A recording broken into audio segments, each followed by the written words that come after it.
Hello and welcome to WION Live Broadcast. I'm Simon Marks, live from Washington, D.C. And these are the headlines of this Monday.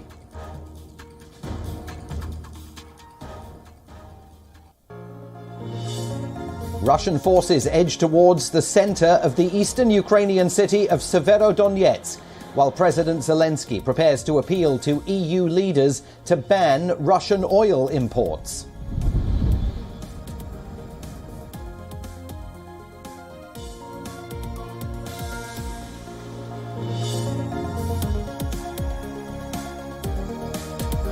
German inflation hits 7.9% in May, the highest since the country's reunification 32 years ago. The inflation rate more than doubles year on year as already high energy and food prices are pushed up by the war in Ukraine.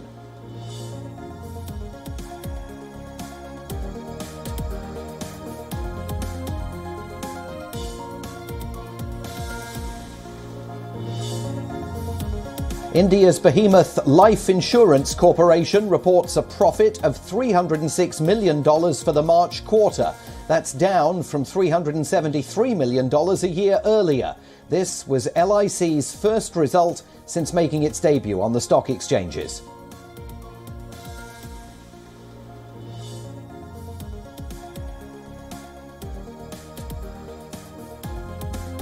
A Beijing man has landed thousands of his neighbours in quarantine after he ignored an order to stay at home and later tested positive for COVID-19, prompting a police investigation.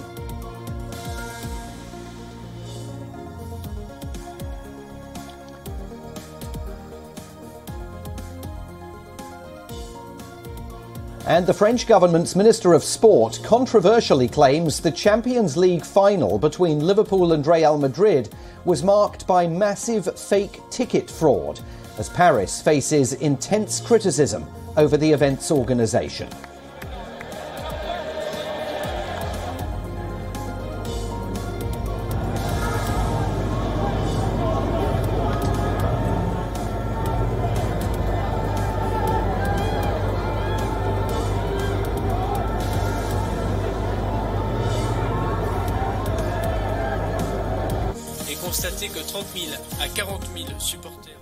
European Union leaders and officials are assembled in Brussels for a two-day emergency summit. It's an 11th-hour effort to finalise a sixth package of sanctions against Moscow. The package includes an oil embargo against Russia and plans to reduce dependency on Russian energy, cutting Russia's biggest bank, Sberbank, off from the SWIFT messaging system, banning Russian broadcasters from the EU and adding more people to the blacklist. But the whole package has been held up by Hungary, which is heavily dependent on Russian oil. Slovakia and the Czech Republic have expressed similar concerns. Meanwhile, Serbia has agreed a 3-year gas supply contract with Russia. The Serbian President, Aleksandar Vučić, saying that further details about the deal will be discussed with the Russian gas producer Gazprom.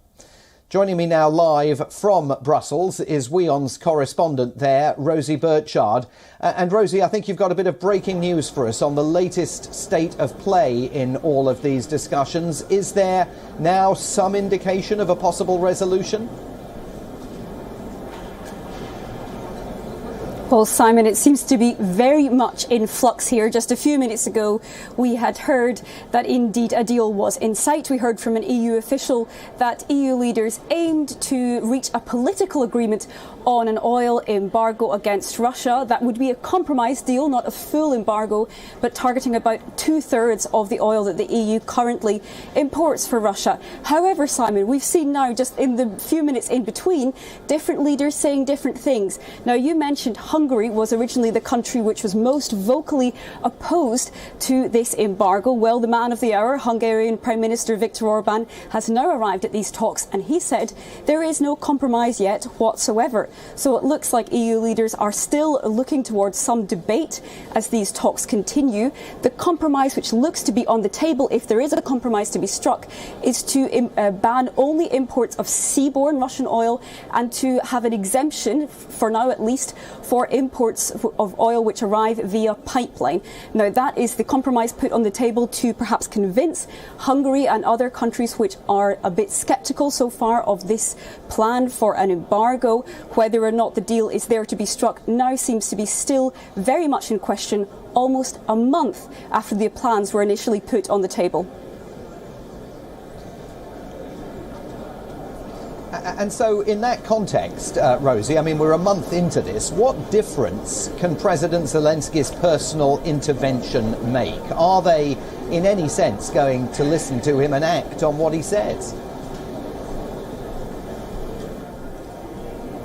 Well, I think EU leaders are very much likely to listen to President Zelensky. Whether or not they act and deliver on his request is an entirely different thing. Now, Ukraine has long accused EU countries which continue to buy Russian oil of essentially helping the Kremlin to finance its war efforts in Ukraine. EU leaders are, on the other hand, expected to agree some new macro-financial assistance for Ukraine for its urgent liquidity needs. But likely President Zelensky will not be impressed by any watering down of this proposal to ban Russian oil imports. And let's not forget that Ukraine wants these sanctions to go even further. It wants the EU to impose a full embargo on all Russian oil and gas. And just seeing how difficult it was for these EU leaders to agree on potential oil import ban, that doesn't particularly bode well for Ukraine's hopes of a ban on imports of Russian gas, which is much more complicated for the bloc, harder to replace. But of course, Ukraine saying that without that really damages its chances of emerging successfully from this war, which of course, Simon, rages on in Ukraine as EU leaders meet here in Brussels. Yeah, exactly. I mean, as Russian forces continue to make some gains in eastern Ukraine. That's WION's Rosie Burchard joining us live from Brussels, where the action's taking place today. And we'll hear more from Rosie as those negotiations continue over the next couple of days. Thanks, Rosie. A stampede broke out at the Barclays Center in Brooklyn, New York, injuring at least 10 people last night. The crowd was leaving the arena after a boxing match when word of gunshots spread among the crowd. According to police, people heard loud noises and thought it was gunfire. People could be seen rushing back to the stadium to take cover. Some knocked others down as they tried to climb over seats or duck down on the floor of the arena. The shooting scare came, of course, after the recent mass shootings over the last couple of weeks in both Buffalo, New York, and, of course, Uvalde down in Texas. And joining us live now from New York is our correspondent, Susan Teherani, who can tell us more about this incident. Susan, this was a false alarm, right? But it does show how nervous people are in light of the latest atrocities. Absolutely, Simon. A country on the edge, something that we really can't deny. I just want to give you a few quotes of individuals who were there to paint a picture of how people really feel in situations like this, which is completely relatable. Quote, "It could happen at any place, any time, it seems. Nothing is off limits. We've become almost desanitized to these things." End of quote. Another quote, "We live in this country and there has been a lot of bad things headlines recently. I thought our worst fears would be realized." Like you mentioned, despite the fact that this was a false alarm with the mass shootings that have been happening back to back recently. And also with the fact that we know right now how high crime is prevalent in New York, and despite the fact that, COVID restrictions have been lifted, but, gatherings like this is really not common in New York, and it's something new after 2.5, almost 3 years, how to deal with them. And the stampede that happened after this loud sound really signifies how we're trying to grapple really with a post-COVID world, with a post-lockdown world.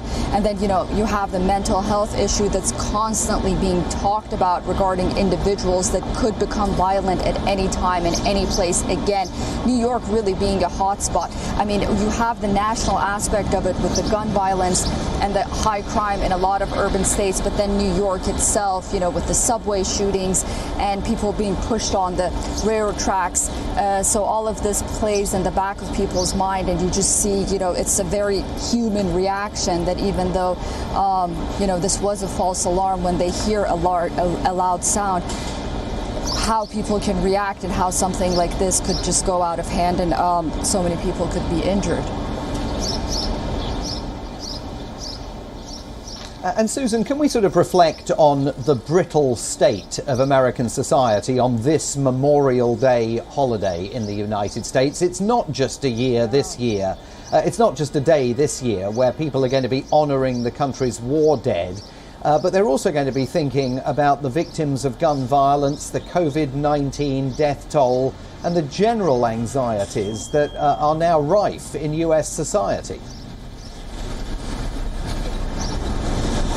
Right, absolutely. And, those are the issues that people are talking about. And for years, we talk about Memorial Day, and while it is a day it's a national holiday, it's usually the unofficial start of the summer. You spend it with your family, with barbecues, and usually by the beach and the poolside. But this year, like you mentioned, because we've had such bad news back to back, and then not to mention, the state of the country's economy, you can't really undermine that. Families right now are really struggling with a sense of uncertainty, not only with their inflation, but also, if they did want to sort of move past what's happening on a national level, they really can't take trips. A lot of them, they had to stay home because of high gas prices. And then on the other hand, you really have the backdrop of, for the veterans at least, which is this Memorial Day is the most important. You have the backdrop of 20 years of the Afghan war, and this is the year of the Afghan withdrawal that we just had less than a year ago. It's a reflection of that, and I just want to note that today, incidentally, it is the 20th anniversary at the 9/11 memorial, where it would be the last day 20 years ago where cleanup operations took place and was basically put to a halt after the 9/11 attacks, where symbolically the last piece of metal was taken away.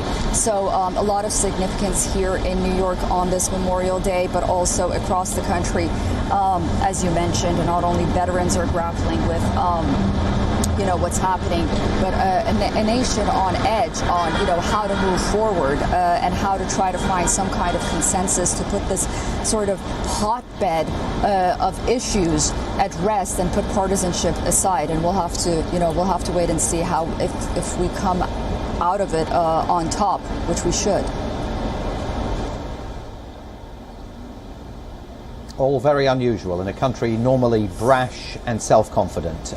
WION Susan Tehrani live for us on the streets of New York. Thanks very much. We'll see you again soon. We're going to shift our focus now to Texas. The U.S. Justice Department is to investigate the botched law enforcement response to last Tuesday's mass shooting in Uvalde.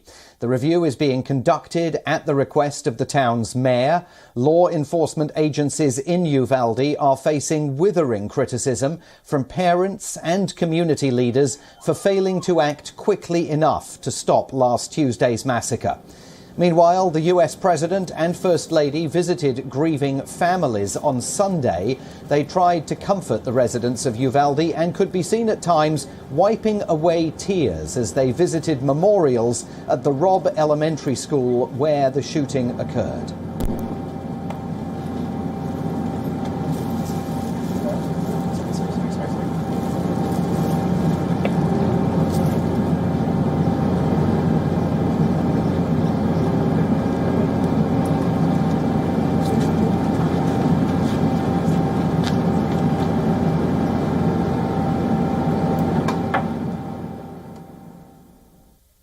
The Bidens also attended a Catholic Mass at the local church, a crowd of onlookers urging the president to do something.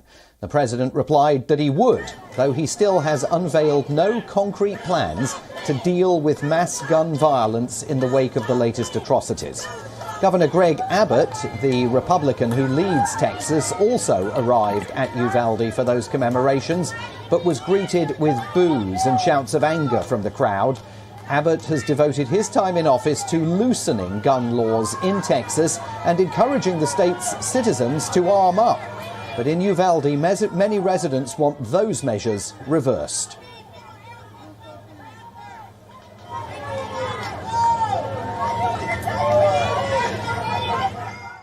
They need to be a new label to these requirements. The same way there's requirements for alcohol, there should be for guns, 21 and up. I think 18-year-olds shouldn't be able to buy any weapons. I think the assault weapons, I'm retired military, assault weapons are not for the public. Assault weapons are for the police department, the sheriff department, and all our policing that needs to get done, and the military. Otherwise, I disagree with having weapons of that kind. Even though we're in Texas, I mean, I'm still for stricter gun laws. I think there needs to be background checks. I don't think it should be that easy for an 18-year-old kid to go into a Walmart and purchase a weapon. The massacre at Robb Elementary has reignited debate on gun laws in the United States.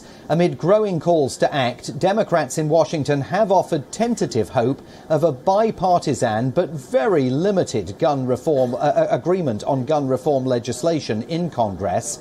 Democrat Senator Chris Murphy said that there are currently more Republicans interested in talking about finding a path forward, but bringing about real reform in the U.S.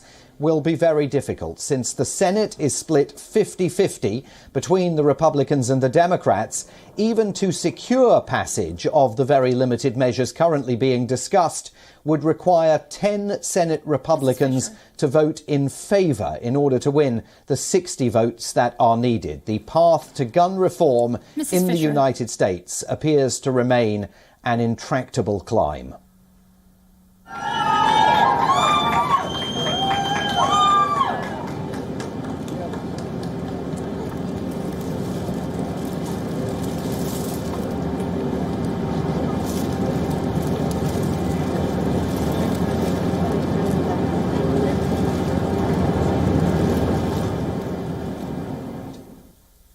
Pope Francis has announced that he will elevate 21 church officials to the rank of cardinal.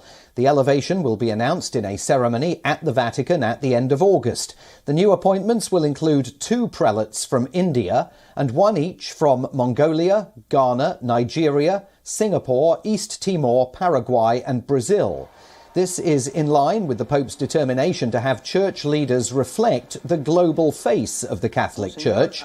The Pontiff read out his choices at the end of his traditional Sunday greetings to the faithful in St. Peter's Square.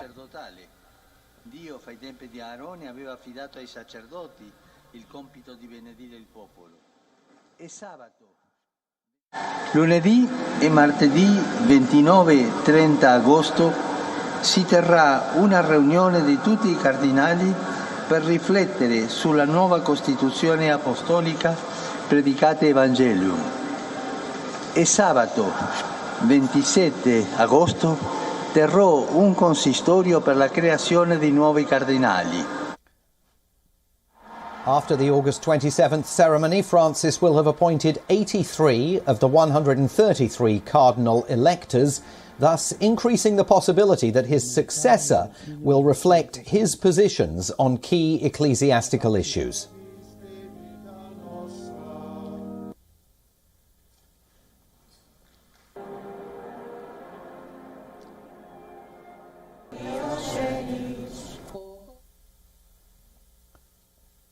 In Kenya, conservationists are trying to save the northern white rhino from extinction, a task that has been underway now for many decades. But this time, they're extracting mature eggs from female rhinos and fertilizing them in a lab. Najan and Fatu are the only 2 remaining northern white rhinos on the planet. Najan, the 33-year-old, has become too old for scientists to successfully extract eggs from. So far, too, the 22-year-old offspring is the last hope for survival of the species, as she still produces a good number of eggs which can be used to create embryos. As of now, scientists are experimenting with southern white rhino embryos with an aim to perfect the implantation process. After carrying out procedures earlier in February, Kenya Wildlife Service reported that 2 new northern white rhino embryos were successfully created. The process of creating embryos takes place through in vitro fertilization.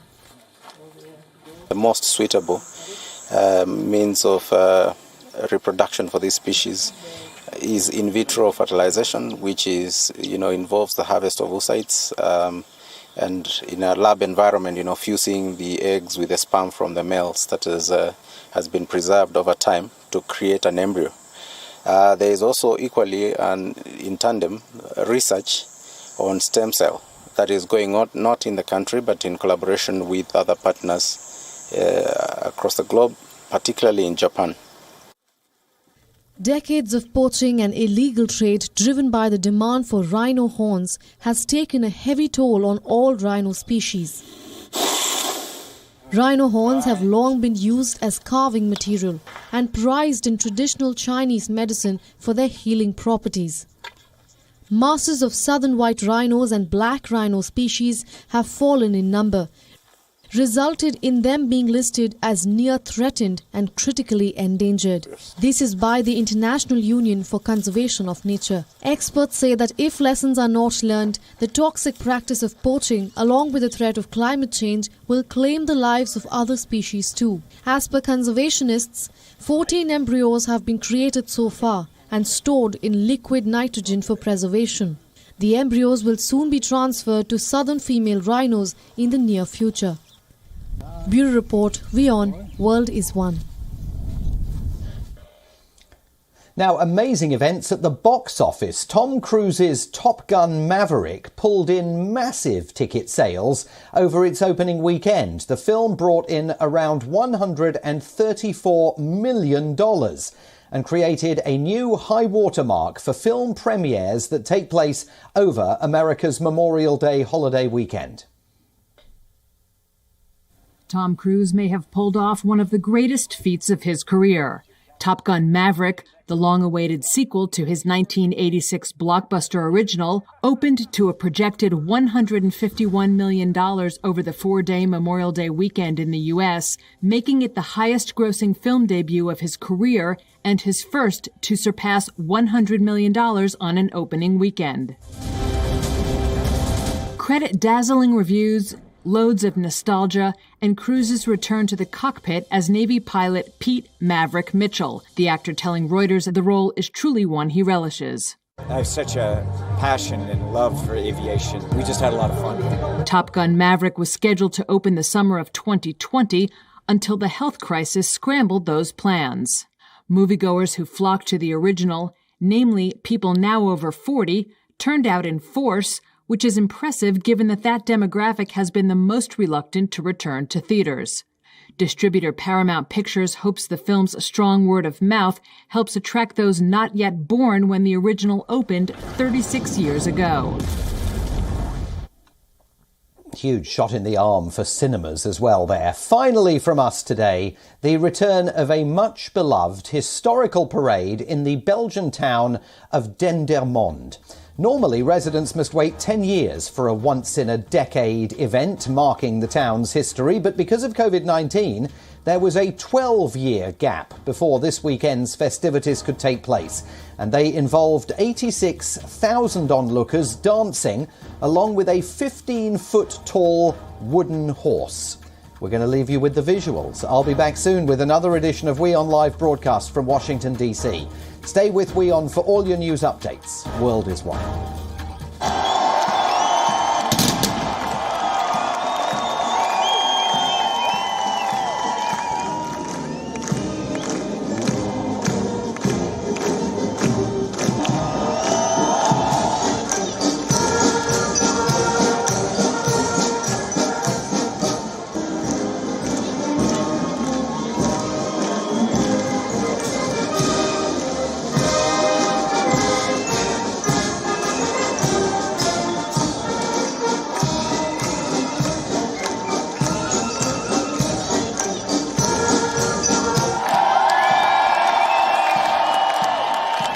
There are 12 men who carry the horse.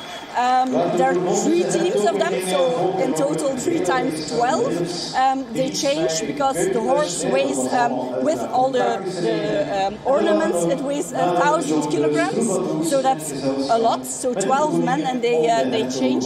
And certain moments, the horse he dances on the music of the band that is with it, and some moments it also greets certain people, certain places.